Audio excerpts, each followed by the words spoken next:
ರಸವೆಂಬ ತೈಲವ ನೆರೆದು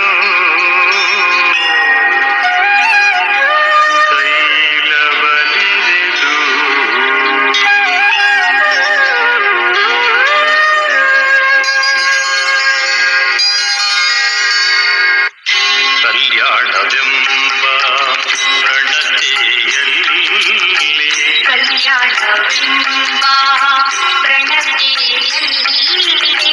ಭಕ್ತಿ ರಸವೆಂಬ ತೈಲವ ನೆರೆದು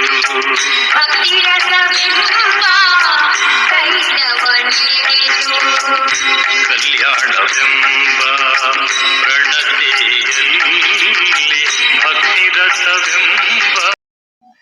ಓಂ ಶ್ರೀ ಗುರು ಬಸವಲಿಂಗಾಯ ನಮಃ. ಸರ್ವರಿಗೂ ಶರಣು ಶರಣ. ಇವತ್ತು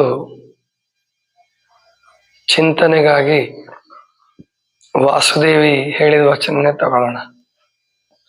ಉಂಬಾಗಳಿಲ್ಲೆನ್ನ ಉಡುವಾಗಳಿಲ್ಲೆನ್ನ, ತನ್ನ ಬಂಧುಗಳು ಬಂದಾಗಳಿಲ್ಲೆನ್ನ. ಲಿಂಗಕ್ಕೆ ಇಲ್ಲೆಂಬ, ಜಂಗಮಕ್ಕೆ ಇಲ್ಲೆಂಬ, ಬಂದ ಪುರಾತರೆಗೆ ಇಲ್ಲೆಂಬ. ಸಾವಾಗ ದೇಹವ ದೇಗುಲಕ್ಕೆ ಒಯ್ಯೆಂಬ.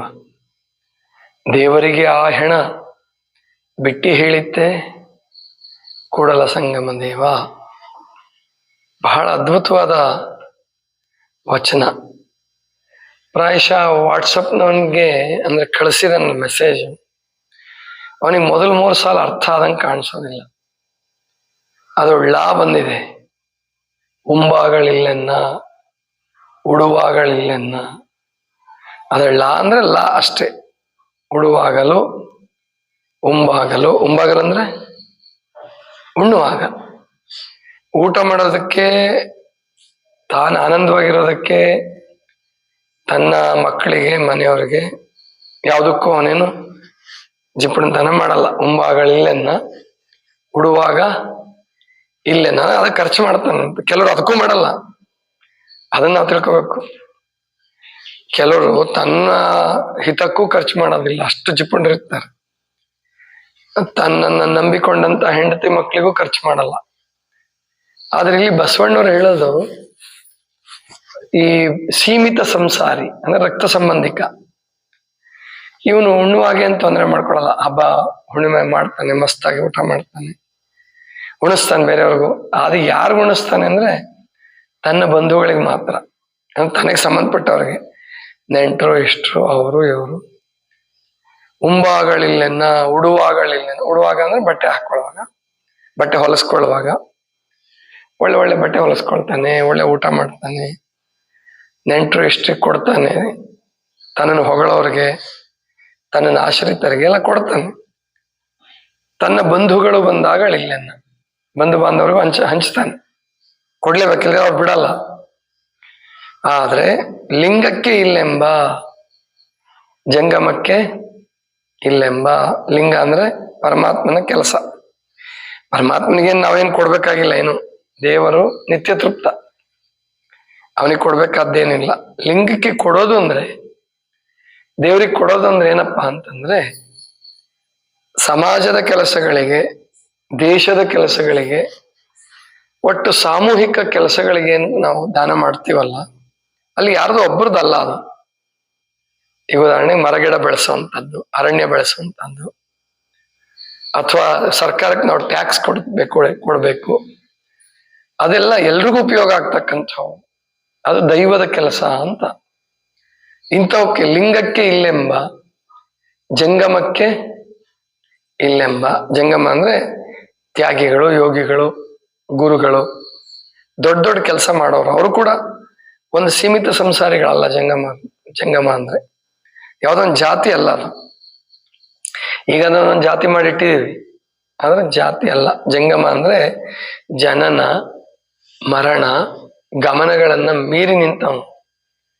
ನಾವು ಹುಟ್ಟಿನ ಸಂಬಂಧಕ್ಕೆ ಅಂಟಿಕೊಳ್ಳಲಾರದವನು, ಆಮೇಲೆ ಭವಕ್ಕೆ ತರುವಂತಹ ಸಂಬಂಧಗಳಿಗೆ ಅಂಟಿಕೊಳ್ಳಲಾರದವನು, ಸಾವಿಗೆ ಹೆದರಲಾರದವನು.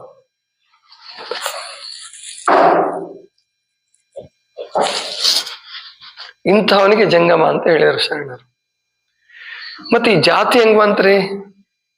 ಜಾತಿ ಹೇಗ್ ಬಂತು ಅಂದ್ರೆ ಶರಣರು ಈ ಜಂಗಮತ್ವದಲ್ಲಿ 2 ಪ್ರಕಾರ ಮಾಡಿದ್ರು. ಸ್ಥಿರ ಜಂಗಮ, ಚರ ಜಂಗಮ ಅಂತ ಹೇಳಿ 3 ಪ್ರಕಾರ ಮಾಡ್ತಾರೆ. ಸ್ಥಿರ ಜಂಗಮ, ಚರ ಜಂಗಮ ಮತ್ತು ಪರಜಂಗಮ ಅಂತ ಹೇಳಿ. ಸ್ಥಿರ ಜಂಗಮ ಅಂದ್ರೆ ಯಾರಪ್ಪ ಅಂದ್ರೆ ಒಬ್ಬ ಜ್ಞಾನಿ ಇದ್ದಾನೆ, ಅವನ್ ಮದುವೆ ಮಾಡ್ಕೊಳ್ತಾನೆ, ಸಂಸಾರಿ ಆಗಿದ್ದಾನೆ. ಆದ್ರೆ ನಾನು, ನನ್ನದು, ನನ್ನವರು ಅನ್ನುವ ಮಮಕಾರಕ್ಕೆ ಬೀಳಲ್ಲ ಅವನು. ಗುರು ಅಂತವ್ರನ್ನೇ ಗುರುಗಳು ಅಂತಂದಿದ್ದು. ಚರಜಂಗಮ ಅಂದ್ರೆ ವಿರಕ್ತರು, ಅವ್ರೊಂದ್ ಮನೆ ಅಥವಾ ಮದುವೆ ಮಾಡ್ಕೊಳಲ್ಲ, ಅವ್ರು ವಿರಕ್ತರು, ಮದುವೆ ಮಾಡ್ಕೊಳಬಾರ್ದು. ಅವ್ರ ಊರಿಂದ ಊರಿಗೆ ಚರಿಸ್ತಾ ಇದ್ರು. ಅವ್ರ ಸ್ವಂತ ಆಸ್ತಿ ಮಾಡ್ತಿರ್ಲಿಲ್ಲ. ಗುರುವಾದವನು ಅವನು ಊರಿನ ಹಿತ ಬಯಸ್ತಕ್ಕಂಥವನು, ಪುರೋಹಿತ ಅಂತ ಏನ್ ಹೇಳ್ತಾರಲ್ಲ ಬ್ರಾಹ್ಮಣರಲ್ಲಿ, ಹಾಗೆ ತನ್ನನ್ನ ಆಶ್ರಯಿಸಿದಂತಹವ್ರನ್ನ, ತಾನು ದೀಕ್ಷೆ ಮಾಡಿದಂತಹವ್ರನ್ನ ಎಲ್ಲರನ್ನೂ ಶಿಷ್ಯಮಕ್ಳು ಅಂತ ಭಾವಿಸ್ಕೊಂಡು, ಶಿಷ್ಯರಂತ ಭಾವಿಸ್ಕೊಂಡು ತಾನು ಒಂದು ಸೀಮಿತ ಸಂಸಾರವನ್ನು ಕಟ್ಕೊಳ್ತಾನ. ಅವನು ಕಟ್ಕೊಂಡ್ರು ಕೂಡ ಅವನು ಧರ್ಮಕ್ಕಾಗಿ ಕೆಲಸ ಮಾಡ್ತಿರ್ತಾನ. ಅವನು ಅವ್ರಿಗೆ 500 ಅಂತಿದ್ರು. ಅದಕ್ಕೆ ಅಡ್ರೆಸ್ಗಳು ಬರುವಾಗ, ಅಡ್ಡ ಹೆಸರುಗಳು ಬರುವಾಗ ವಿಭೂತಿ ಮಠ, ಕಂತಿ ಮಠ, ಆಮೇಲೆ ಶಿವಲಿಂಗ ಮಠ, ಕೆಲವು ಊರುಗಳ ಹೆಸರು, ರುದ್ರಾಕ್ಷಿ ಮಠ, ಇವೆಲ್ಲ ಬಂದಿದ್ದು ಏನಕ್ಕೆ ಅಂದ್ರೆ ಆ ಕೆಲಸ ಮಾಡ್ತಿದ್ರು ಅವರು. ವಿಭೂತಿ ತಯಾರು ಮಾಡ್ತಿದ್ರು, ಲಿಂಗಗಳನ್ನ, ರುದ್ರಾಕ್ಷಿಗಳನ್ನ ತಂದು ಕೊಡ್ತಾ ಇದ್ರು, ಒದಗಿಸ್ತಿದ್ರು, ಅದ್ರ ಬಗ್ಗೆ ತಿಳುವಳಿಕೆ ಕೊಡ್ತಾ ಇದ್ರು. ಇನ್ನು ಅವರಿಗೆ ಪ್ರಸಾದದ ಚಿಂತೆ ಇರಬಾರ್ದು ಅಂತ ಹೇಳಿ ಕಂತ್ಯಭಿಕ್ಷ ಮತ್ತು ಹಬ್ಬ ಹುಣ್ಣಿಮೆಗಳಲ್ಲಿ ಅವರಿಗೆ ಭಿನ್ನಕ್ಕೆ ಕರೆದು ಕಾಣಿಕೆಗಳನ್ನು ಕೊಡೋದು, ಪ್ರಸಾದ ಮಾಡಿಸುವಂಥದ್ದು, ಅವ್ರ ಮಕ್ಕಳಿಗೂ ಪ್ರಸಾದ ಮಾಡಿಸುವಂಥದ್ದು, ಇವೆಲ್ಲ ರೂಢಿ ಬಂತು.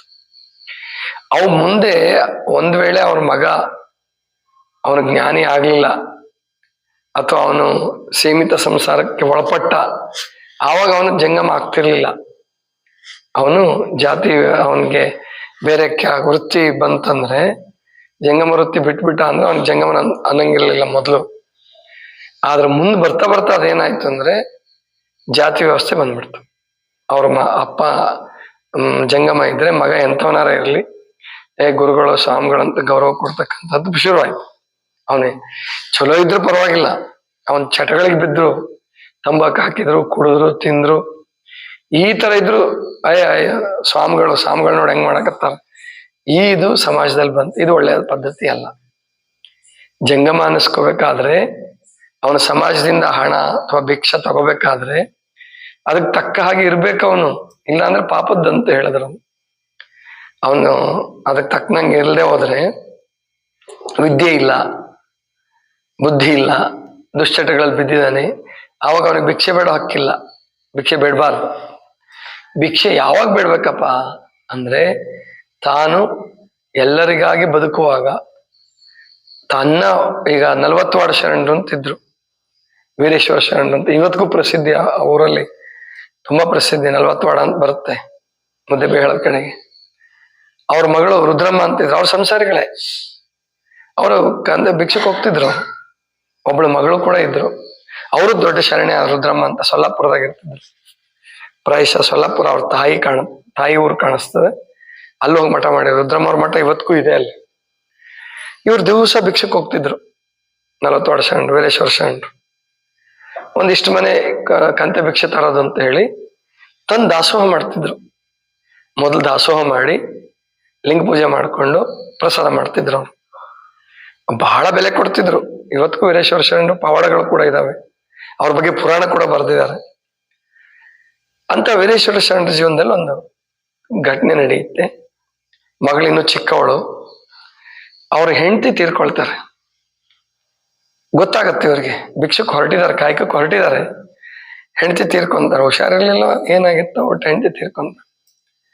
ಅಲ್ಲಿ ಯಾರೋ ಒಬ್ರಿಗೆ ಕರೀತಾರೆ, ಅಲ್ಲೊಂದು ಖಾಲಿ ಚೀಲ ಬಿದ್ದೈತಿ, ಅದಕ್ಕೆಲ್ಲ ಏನೋ ವ್ಯವಸ್ಥೆ ಮಾಡ್ರಿ, ನಾನು ಕಾಯ್ಕೋಕ್ ಹೋಗಿ ಬರ್ತೀನಿ ಅಂತ ಹೋದ. ಇದು ನಿರ್ಮೋಹ. ಇವ್ರು ಜಂಗಮರು ನಿಜವಾಗಿ.